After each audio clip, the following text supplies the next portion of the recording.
Excuse me, sir. We're calling briefly. Would you mind if we just kind of left that there for you? We can come back another time. The true servant of Jehovah must be prepared to be fearless in service. Good day. We're calling briefly in your neighborhood with... Stay, boy. Stay. No.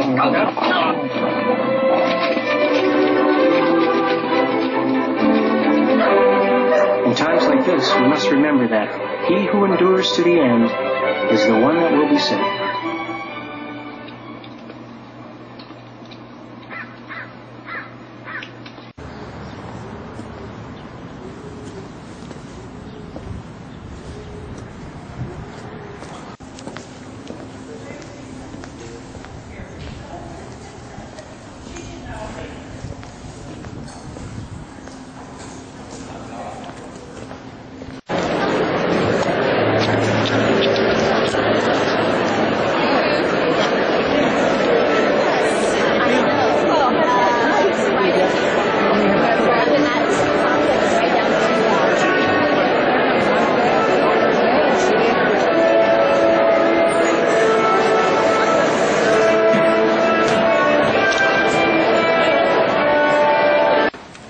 If you thought you had cancer, what would you do? You would pray for wisdom. The others are obviously destructive.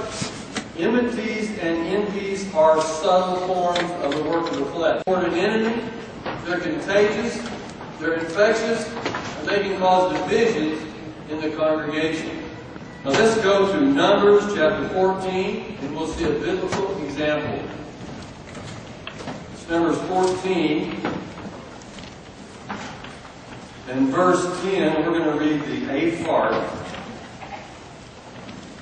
You may recall the negative talk by the 10 unfaithful spies against faithful Joshua and Caleb.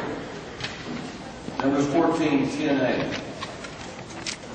However, all the assembly talked of pelting them with stones. That's the enemy. They talk hatred against them. And notice, the whole assembly went from 10 to the whole assembly. Just like a cancerous tumor with potentially unlimited growth. What about us, brothers? If we allow envy to cause us to speak badly of our brothers, we could cause divisions in the congregation. Divisions, another work of the flesh, is resulting in the poisoning of the mind. But what do you suppose would be the antidote to this poisoning of the mind? We need the help of the great physician, who's an examiner, of course, of the heart as well. We need a heart implant, and he can do that.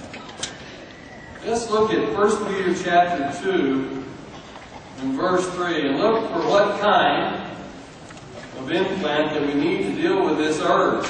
We need to stifle for my mouth. Do set a watch over the door of my lips. Yes, it's interesting. To guard our heart, we must guard our mouth. If you thought you had cancer, you would pray for wisdom and seek medical advice. Because you want to live. We want to live forever. How much more so should we seek the advice of the great physician, the examiner of the heart, to help us guard our mouth and our heart from the subtle, destructive, despicable cancer.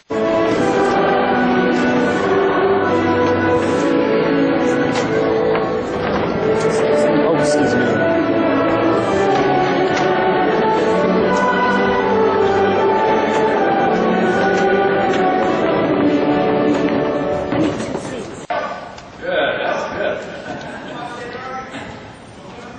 Number 2. Good, that's good. Number 2. Dedicated yourself to Jehovah to do His will. Your answer? Good, that's good. Number 2. Do you understand that your dedication and baptism identify you as one of Jehovah's Witnesses in association with God's Spirit-directed organization? Your answer? Your clear, affirmative answers to these questions indicate that you are qualified for baptism as ordained ministers of Jehovah God.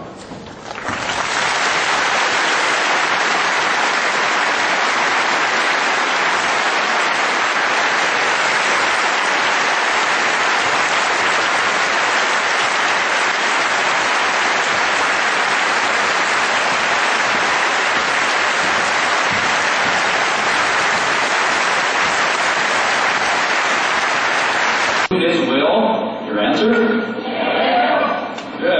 Good. Number 2.